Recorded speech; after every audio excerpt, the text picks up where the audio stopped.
जी नमस्कार दोस्तों, आप सभी का आपके अपने परिवार आईडी एग्जाम में स्वागत है। तो कैसे हैं आप सभी के सभी। उम्मीद करते हैं कि आप सभी अच्छे होंगे और आपकी तैयारी भी अच्छी चल रही होगी। दोस्तों आज हम 6 जून के थर्ड शिफ्ट के जो क्वेश्चंस आए थे उन सभी को जो है कवर करने वाले हैं। तो आप वीडियो के अंत तक बने रहें और चैनल पे नए हैं तो चैनल को सब्सक्राइब कर बेल आइकन को दबा दीजिए ताकि आगे आने वाले क्लासेस के नोटिफिकेशन आप तक पहुंचते रहें।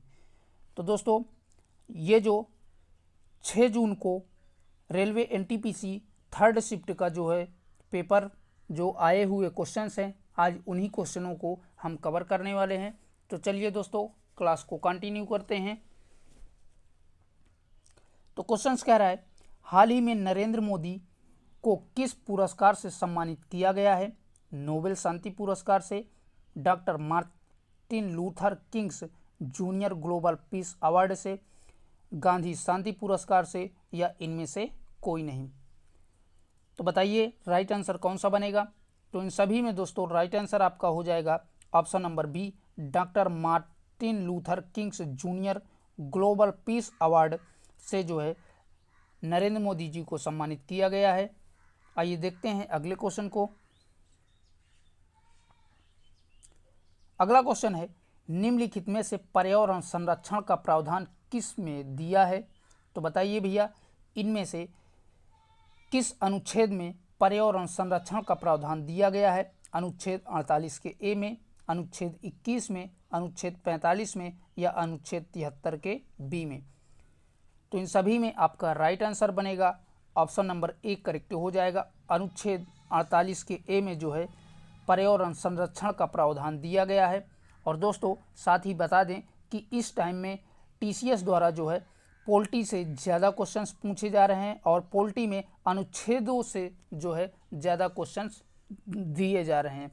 किसी भी शिफ्ट में देखा जाए 4 से 5 क्वेश्चंस लगभग आपके अनुच्छेदों से डायरेक्ट पूछ रहा है। तो आप सभी लोग अनुच्छेदों पर जो है ज़्यादा ध्यान दीजिएगा।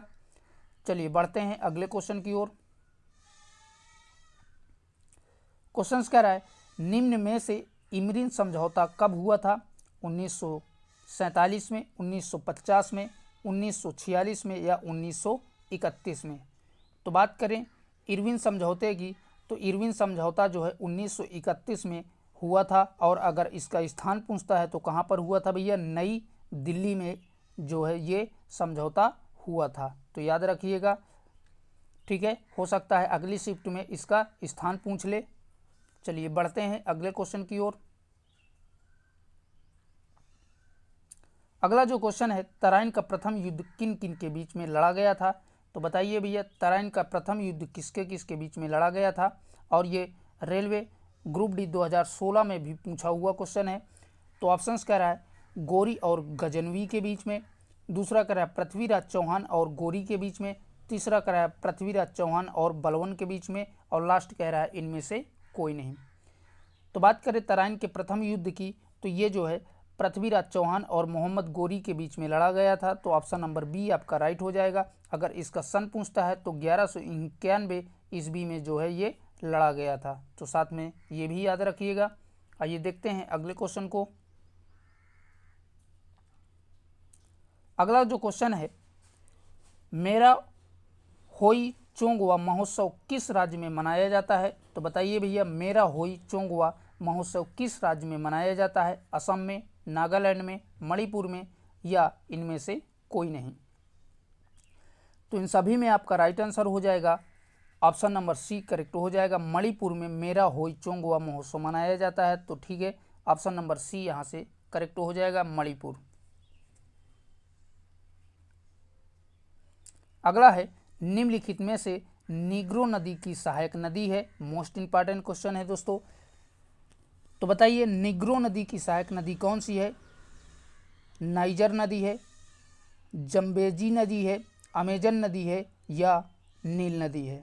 तो इन सभी में आपका राइट आंसर हो जाएगा ऑप्शन नंबर सी करेक्ट हो जाएगा। नीग्रो नदी की सहायक नदी अमेजन नदी है। तो ऑप्शन नंबर सी आपका करेक्ट हो जाएगा, ठीक है।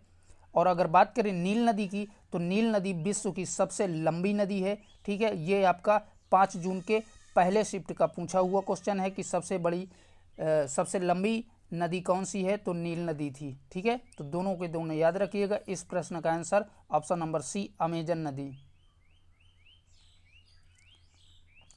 नेक्स्ट है, निम्नलिखित में से फुट रोट रोग का कारक क्या है? तो बताइए किसके कारण जो है फुट रोट रोग उत्पन्न होता है? बैक्टीरिया के द्वारा, कवक के द्वारा, वायरस के द्वारा या प्रोटोजोआ के द्वारा? तो इन सभी में आपका राइट आंसर बनेगा ऑप्शन नंबर ए करेक्ट हो जाएगा। बैक्टीरिया के द्वारा जो है ये रोग उत्पन्न होता है। ठीक है, चलिए देखते हैं अगले क्वेश्चन को। अगला जो क्वेश्चन है, अगला है, निम्नलिखित में से युद्ध में सर्वप्रथम तोपों का प्रयोग किया गया है? तो किस युद्ध में पहली बार तोपों का प्रयोग किया गया है? बक्सर के युद्ध में, प्लासी के युद्ध में, खानवा के युद्ध में या पानीपत के युद्ध में? तो इन सभी में आपका राइट आंसर बनेगा ऑप्शन नंबर डी करेक्ट हो जाएगा। पानीपत के प्रथम युद्ध में जो है दोस्तों प्रथम बार तोपों का उपयोग किया गया था। ठीक है, याद रखिएगा। अगला है, समुद्रगुप्त के दरबारी कवि हैं? तो बताइए इनमें से राइट आंसर कौन सा हो जाएगा? हरिसेन हैं, बीरबल हैं, अब्दुल्ला खां है या मैगस्थनीज हैं? तो इन सभी में आपका राइट आंसर हो जाएगा हरिसेन समुद्रगुप्त के जो है दरबारी कवि थे। आइए बढ़ते हैं अगले क्वेश्चन की ओर। क्वेश्चन कर रहा है, राष्ट्रपति द्रौपदी मुर्मू को हाल ही में किस देश के सर्वोच्च नागरिक सम्मान से सम्मानित किया गया है? फिजी के, चीन के, नेपाल के या मंगोलिया के? तो इन सभी में आपका राइट आंसर हो जाएगा फिजी देश के द्वारा जो है द्रौपदी राष्ट्रीय मुर्मू को सर्वोच्च नागरिक से सम्मानित किया गया है। तो ऑप्शन नंबर ए आपका करेक्ट हो जाएगा, फिजी। अगला क्वेश्चन है, निम्नलिखित में से अनुच्छेद 38 संबंधित है? तो बताइए अनुच्छेद 38 में प्रावधान किसका दिया है? तो पहला कह रहा है संसद के अधिकारों से, दूसरा कह रहा है राज्य सरकार के उधार लेने की शक्तियों से, तीसरा कह रहा है राज्यपाल की शक्तियों से और लास्ट कह रहा है सामाजिक, आर्थिक और राजनीतिक न्यायिक अधिकार से। तो इन सभी में आपका राइट आंसर हो जाएगा ऑप्शन नंबर डी करेक्ट हो जाएगा। सामाजिक, आर्थिक और राजनीतिक अधिकारों से जो है संबंधित है अनुच्छेद 38, याद रखिएगा। चलिए बढ़ते हैं अगले क्वेश्चन की ओर।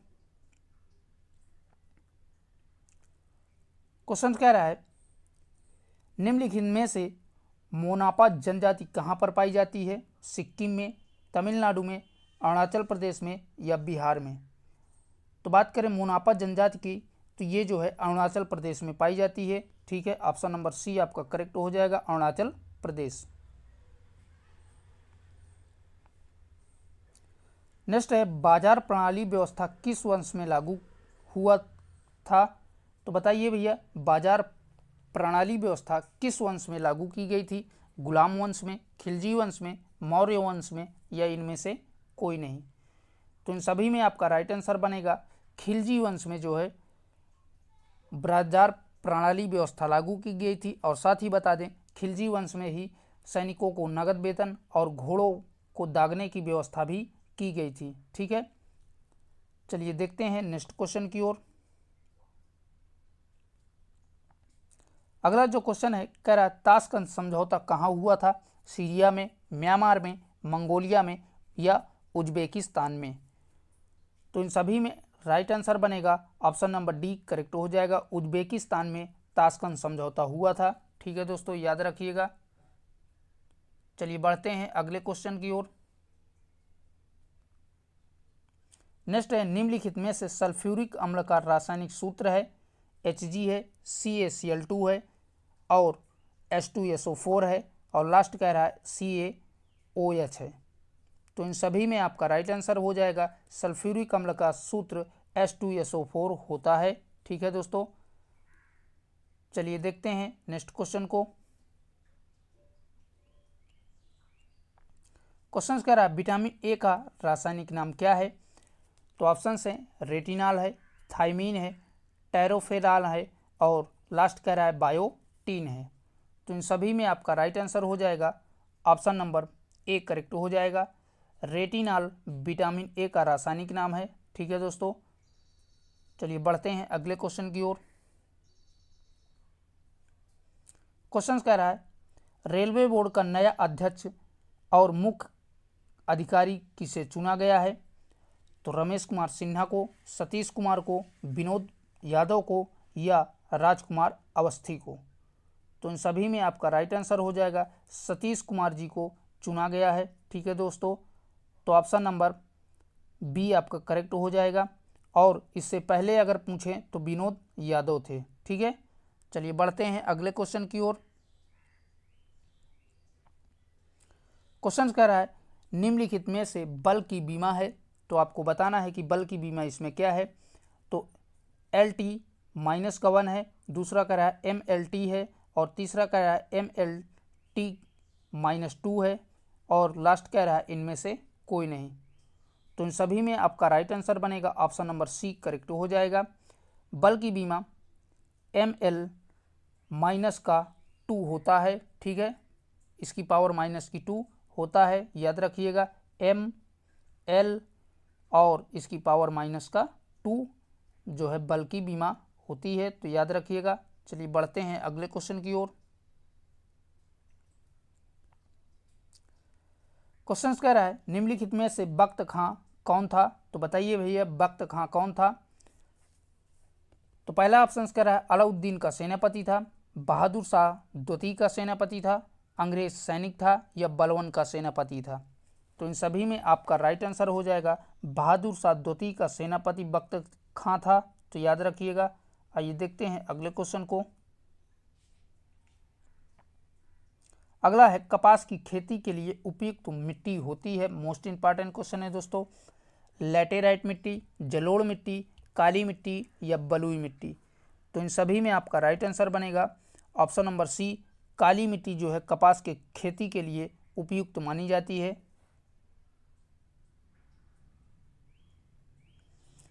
नेक्स्ट है विश्व स्वास्थ्य संगठन WHO का हेडक्वार्टर कहाँ पर स्थित है? बताइए भैया WHO का मुख्य हेडक्वार्टर कहाँ पर है?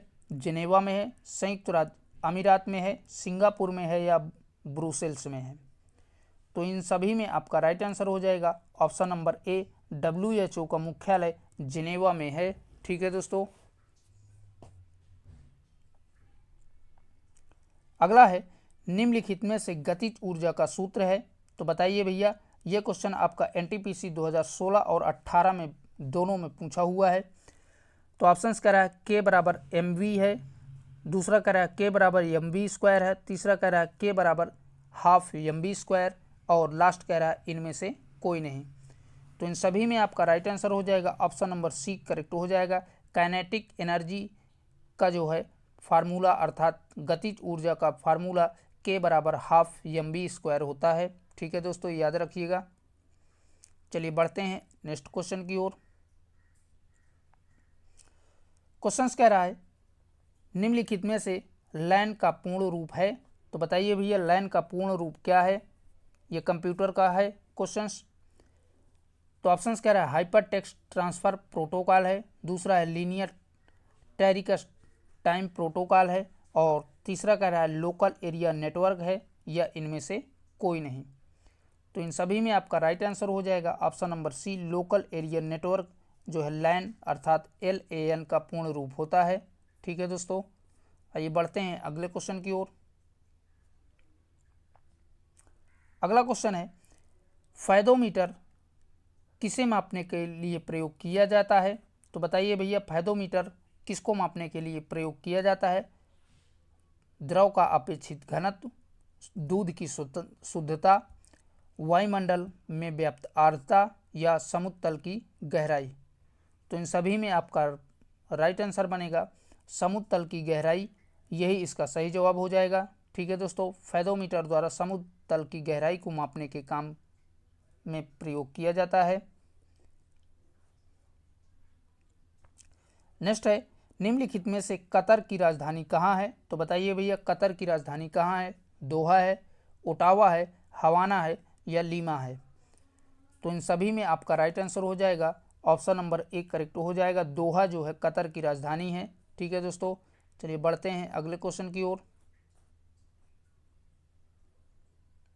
अगला जो क्वेश्चन है कह रहा है निम्नलिखित में से गर्म दल के नेता नहीं है। बताइए भैया इनमें से गर्म दल का नेता कौन सा नहीं है? बाल गंगाधर तिलक, लाल बहादुर शास्त्री, महात्मा गांधी या बिपिन चंद्र पाल। तो महात्मा गांधी जो है गर्म दल के नेता नहीं है, ठीक है। और बाकी के जो है तीनों बाल गंगाधर तिलक, लाल बहादुर शास्त्री और बिपिन चंद्र पाल, ये तीनों के तीनों गर्म दल के नेता हैं, ठीक है दोस्तों। क्वेश्चन कह रहा है महात्मा गांधी को अर्धनग्न फकीर किसने कहा था? तो बताइए भैया महात्मा गांधी को अर्धनग्न फकीर किसने कहा था? विंस्टन चर्चिल ने, रविन्द्रनाथ टैगोर ने, सुभाष चंद्र बोस ने या BN राव ने। तो इन सभी में आपका राइट आंसर हो जाएगा विंस्टन चर्चिल के द्वारा जो है महात्मा गांधी को अर्धनग्न फकीर कहा गया था। तो ऑप्शन नंबर ए आपका राइट हो जाएगा। नेक्स्ट है भारत में पहली बार ट्रेन कब चलाई गई थी? मोस्ट इंपॉर्टेंट क्वेश्चन है दोस्तों।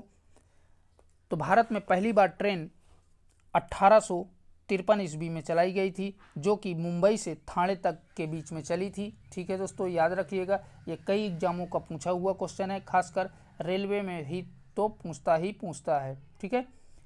तो अगर आपसे पूछता है कहाँ से कहाँ तक चली है, तो मुंबई से ठाणे के बीच में चली थी और 1800 कब भैया 1853 ईस्वी में पहली बार जो है भारत में रेल चलाई गई थी।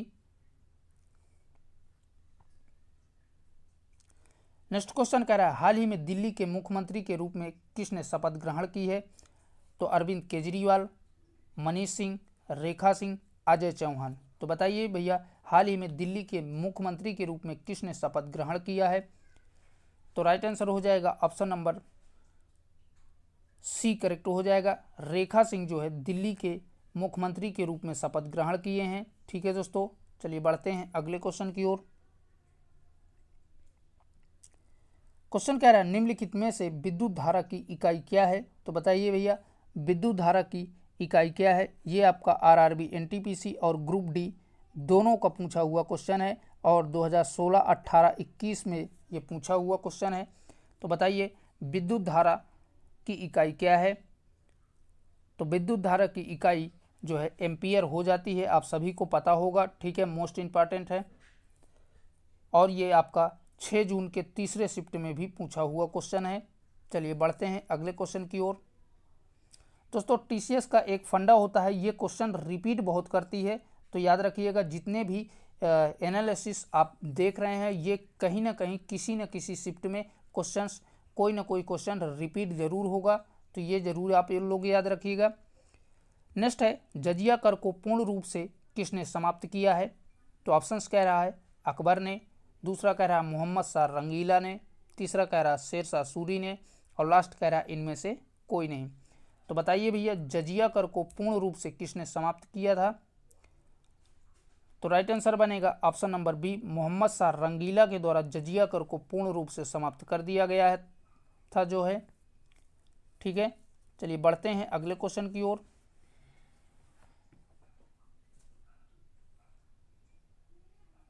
क्वेश्चन कह रहा है अंतरराष्ट्रीय शांति का प्रावधान किस अनुच्छेद में दिया गया है? तो बताइए भैया अंतरराष्ट्रीय शांति का जो है प्रावधान किस अनुच्छेद में दिया गया है? तो अनुच्छेद 51 में, अनुच्छेद 50 में, अनुच्छेद 12 में या इनमें से कोई नहीं। तो बताइए भैया इन सभी में आपका राइट आंसर कौन सा हो जाएगा? तो इन सभी में आपका राइट आंसर हो जाएगा ऑप्शन नंबर ए करेक्ट हो जाएगा। अनुच्छेद 51 में जो है इसका प्रावधान दिया गया है, अंतर्राष्ट्रीय शांति का प्रावधान, ठीक है दोस्तों। चलिए बढ़ते हैं अगले क्वेश्चन की ओर। नेक्स्ट है अंतर्राष्ट्रीय दूध दिवस कब मनाया जाता है? तो बताइए भैया अंतर्राष्ट्रीय दूध दिवस कब मनाया जाता है? 21 नवंबर को, 19 नवंबर को, 11 नवंबर को या 26 नवंबर को? तो बात करें अंतर्राष्ट्रीय दूध दिवस की तो ये जो है 26 नवंबर को मनाया जाता है, तो ऑप्शन नंबर डी आपका करेक्ट हो जाएगा। आइए बढ़ते हैं अगले क्वेश्चन की ओर। क्वेश्चन कह रहा है रोग प्रतिकारकों को उत्पन्न करने वाली सेल कौन सी है? तो बताइए भैया इन सभी में आपका राइट आंसर कौन सा हो जाएगा?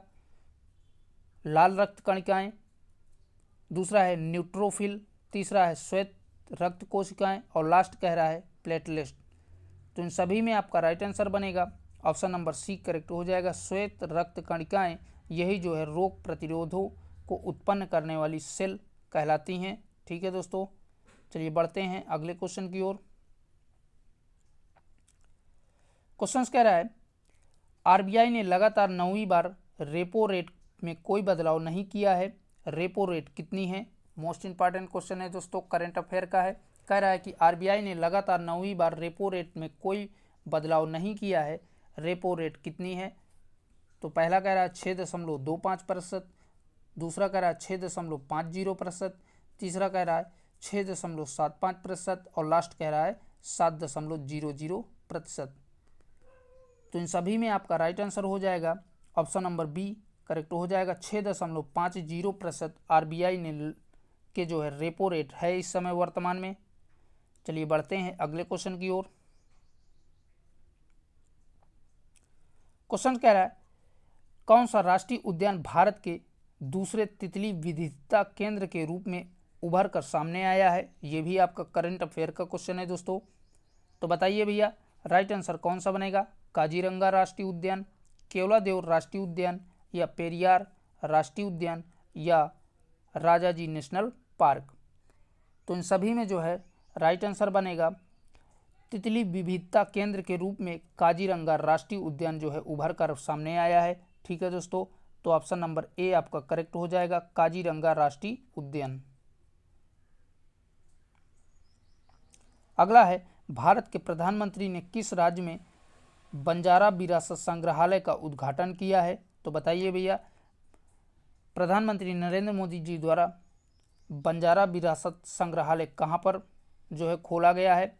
असम में, मध्य प्रदेश में, राजस्थान में या कर्नाटक में? तो इन सभी में आपका राइट आंसर हो जाएगा ऑप्शन नंबर डी करेक्ट हो जाएगा। कर्नाटक राज्य में जो है बंजारा विरासत संग्रहालय का उद्घाटन किया गया है नरेंद्र मोदी जी द्वारा। चलिए बढ़ते हैं अगले क्वेश्चन की ओर। अगला क्वेश्चन है हाल ही में भारत का गृह सचिव नियुक्त किया गया है। तो ऑप्शंस कह रहा है मोहम्मद यूसुफ को, दूसरा कह रहा है पंकज श्रीवास्तव को, तीसरा कह रहा है नपेंद्र मिश्रा को और लास्ट कह रहा है गोविंद मोहन को। तो बताइए भैया इनमें से गृह सचिव किसे नियुक्त किया गया है?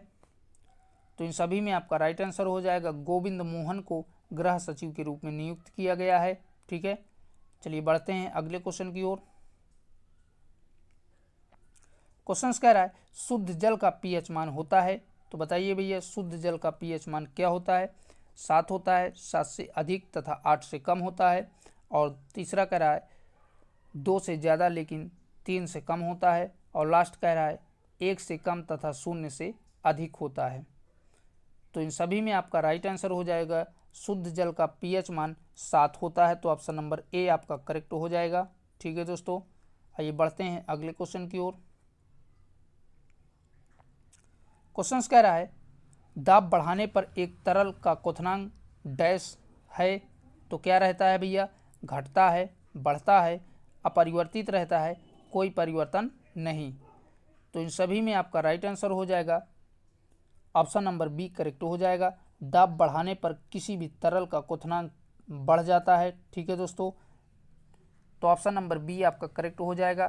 तो दोस्तों यहीं तक आपके मोस्ट 40 क्वेश्चंस जो 6 जून के थर्ड शिफ्ट में पूछे गए थे, ठीक है, जो कि हमने आपके साथ कवर किया। और क्लास को ज़्यादा से ज़्यादा अपने दोस्तों में शेयर करें। और भैया अभी तक आप लोगों ने चैनल को सब्सक्राइब नहीं किया है तो प्लीज़ उसे भी सब्सक्राइब कर लीजिए। फिर मिलेंगे एक नए जो है शिफ्ट के एनालिसिस के साथ, उनके क्वेश्चनों के साथ। तब तक के लिए बाय बाय, टेक केयर।